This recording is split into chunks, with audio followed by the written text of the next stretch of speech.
اللہ اکبر، یہ بڑی سخت آیت آ رہی ہے، اسی پہ آج کا درس کنکلوڈ کرتے ہیں۔ ام حسبتم ان تدخلوا الجنہ، کیا تم نے یہ گمان کر لیا کہ تمہیں ویسے ہی جنت میں داخل کر دیا جائے گا؟ وَلَمَّا يَأْتِكُمْ مَثَلُ الَّذِينَ خَلَوْا مِن قَبْلِكُمْ، حالانکہ ابھی تو تم پر وہ حالات و واقعات گزرے ہی نہیں ہیں جو تم سے اگلے لوگ جو گزر چکے اہل ایمان ان پہ آئے تھے۔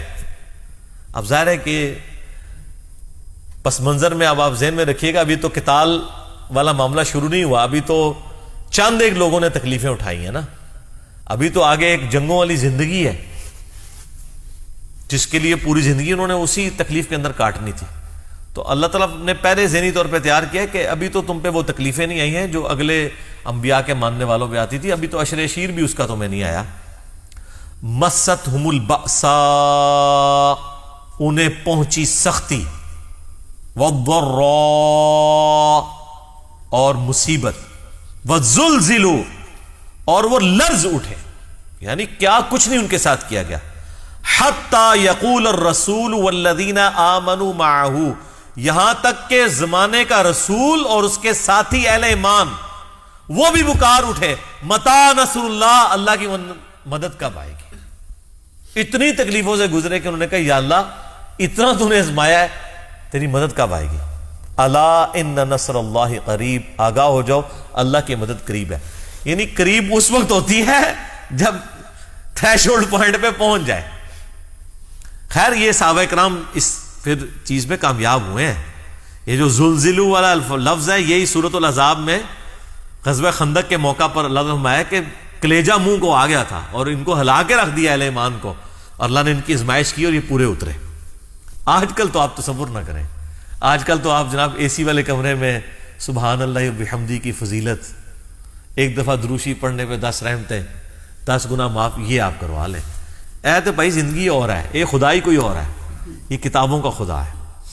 صحیح بخاری میں حدیث ہے، اسی طرح کی آیات سورۃ العنکبوت کے شروع میں بھی آتی ہیں، بلکہ وہ اس کے ساتھ کور کر لیں۔ سورۃ العنکبوت نکالیں نا جی، پارہ نمبر 20 کے اندر شروع ہوتی ہے، آپ کے اس قرآن میں 397 نمبر پیج ہے۔ اعوذ باللہ من الشیطان الرجیم، بسم اللہ الرحمن الرحیم، الف لام میم، احسب الناس ان یترکوا ان یقولوا آمنا، کیا لوگوں نے یہ گمان کر لیا ہے کہ ہم لوگوں کو صرف اس بات پہ چھوڑ دیں گے کہ وہ کہیں جی ہم ایمان لاتے ہیں، نہیں مسلمان ہوتے ہیں، نہیں 5 وقت نماز پڑھیں گے، 100 دفعہ درود شریف روزانہ پڑھیں گے، تسبیح فاطمہ بھی پڑھ لیں گے، نہ ادھر نہیں کم۔ وَهُمْ لَا يُفْتَنُونَ، اور انہیں آزمایا نہیں جائے گا۔ وَلَقَدْ فَتَنَّ الَّذِينَ مِن قَبْلِهِمْ، بے شک اللہ تعالیٰ نے ضرور آزمایا تھا ان سے پہلے لوگوں کو بھی۔ فَلَيَعْلَمَنَّ اللَّهُ الَّذِينَ صَدَقُوا وَلَيَعْلَمَنَّ الْكَاذِبِينَ، تو اللہ تعالیٰ نے جانچا اس بات کو کہ کون اپنے اس دعوی ایمان میں سچا ہے اور کون جھوٹا ہے۔ صحیح بخاری میں حدیث ہے، جب صحابہ کرام کو تکلیفیں پہنچ رہی تھی مکی دور کے اندر بھی، مدینے میں بھی ظاہر ہے مفلسی کی زندگی تھی، تو کچھ صحابہ نے آ کے کہا یا رسول اللہ یہ کب تک آزمائش کا سلسلہ جاری رہے گا؟ تو نبی علیہ السلام فرمایا کہ تمہیں تو ابھی آزمایا نہیں گیا، اگلے زمانوں میں تو لوگوں کو زمین میں گڑھا کھود کے کھڑا کر دیا جاتا تھا، صرف سر بار رکھا جاتا تھا اور ان کے سر پہ آرا رکھا جاتا تھا کہ ایمان چھوڑ دو، حتیٰ کہ ان کے 2 ٹکڑے کر دیے جاتے تھے۔ یہ سر بخاری شریف ہے، یہ کوئی کہانی شریف نہیں ہے، آپ اس کو امیجن کر سکتے ہیں۔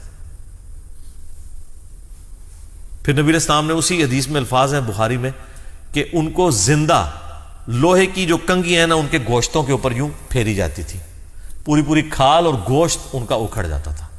اب ظاہر ہے جب آپ لوہے کی کنگھی پھیریں گے تو آپ کی تو نسیں بھی، آپ تو جناب بلڈ دینے کے لیے جب ایک دفعہ یہ کنولا لگوا لیں ادھر تو لگ پتا جاتا ہے، حالانکہ وہ لگنے کے بعد اس کو کھینچا نہیں جاتا، لیکن آپ امیجن کریں کہ لوہے کا کنگا اگر ایک بندے کے یہاں پہ داخل کیا جائے اس جگہ سے، تو وہ گوشت بھی اس طریقے سے اتار کے پرے پھینکے گا جیسے وہ گاجر اور مولی جو ہے نا کٹتی ہے نا، اس طریقے سے۔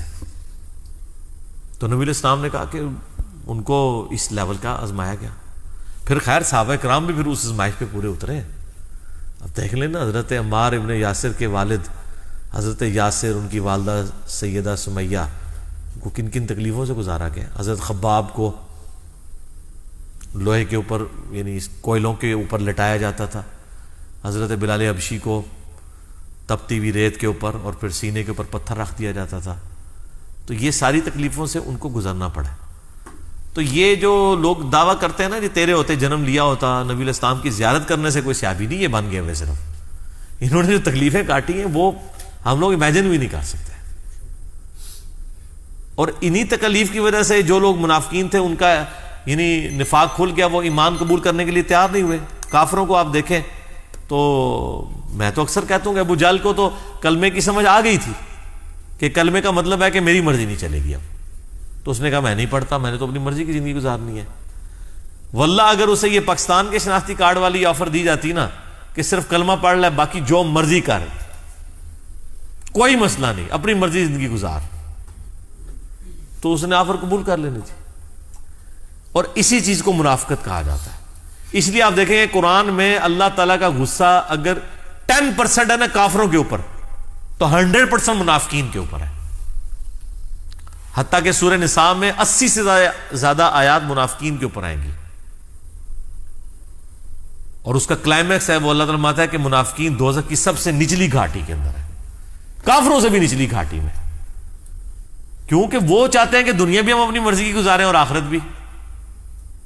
ایسے تو نہیں ہو سکتا، دو میں جہانی مٹھے باؤ، اس طرح نہیں ہو سکتا. جب آپ اللہ کے لیے زندگی گزاریں گے تو آپ کا دنیا کا نقصان ہوگا.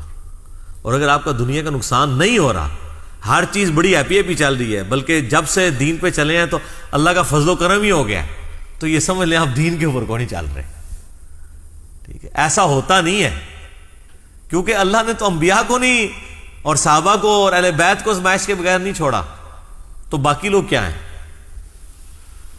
اچھا یہاں مرضی کی زندگی گزارتے ہیں، اور جب ہم آزمائشوں کی بات کرتے ہیں وہ کہتے ہیں نہیں جی وہ تو ہستی بڑی اونچی تھی نا، ہم تو اس قابل ہی نہیں ہیں. اچھا تو ان کو کہ پھر آپ پھر جنت کے بھی قابل نہیں ہیں، نہیں کہیں گے نہیں جنت میں پڑوس انہیں ہستیوں کا مل جائے. ایسے تو نہیں ہو سکتا نا سر. کہ لوگوں کی خواہش نہیں ہے کہ صحابہ کا، اہل بیت کا، انبیاء کا پڑوس ملے، اور دوسری طرف آزمائش کی بات کرے کہتے ہیں ہم تو اس قابل ہی نہیں ہے، اللہ ہمیں آزمائی نا. یہ تو اس طریقے سے ہے کہ یا اللہ ہم پیپر دینے کے قابل نہیں ہیں، ہمیں بغیر پیپر کے ہمارا میرٹ بن جائے. جس طرح آج کل وہ کہہ رہے ہیں جی کرونا کی وجہ سے جو ہے وہ پچھلے سال جتنے نمبر تھے اسی پرسنٹیج کے حساب سے نمبر دے کے تو اگلی کلاس میں کر دیں گے. یہ کتنا بڑا دھوکہ دے رہے ہیں. اس طریقے سے بچوں کے ساتھ کتنی بڑی دشمنی کر رہے ہیں. اس کی بجائے تو اسی کلاس کو رپیٹ کروا لیں، وہ بہتر ہے. یہ دھوکے کے ساتھ لوگوں کو آپ آگے لے کے جانا چاہ رہے ہیں تاکہ بعد میں بھی وہ ذلیل و خوار ہوتے رہیں. ظاہر ہے جو چیزیں کورس نہیں پڑھا ہوا ہوگا تو آگے پھر ذلت ہی کاٹنی پڑے گی. ٹھیک ہو گیا جی. انشاءاللہ تعالی اگلی دفعہ ہم سورۃ البقرہ کی آیت نمبر 215 سے آن ورڈ انشاءاللہ سٹارٹ کریں گے. اللہ تعالیٰ سے دعا ہے جو حق بات میں نے کہی اللہ تعالیٰ ہمارے دلوں میں راسخ فرمائے.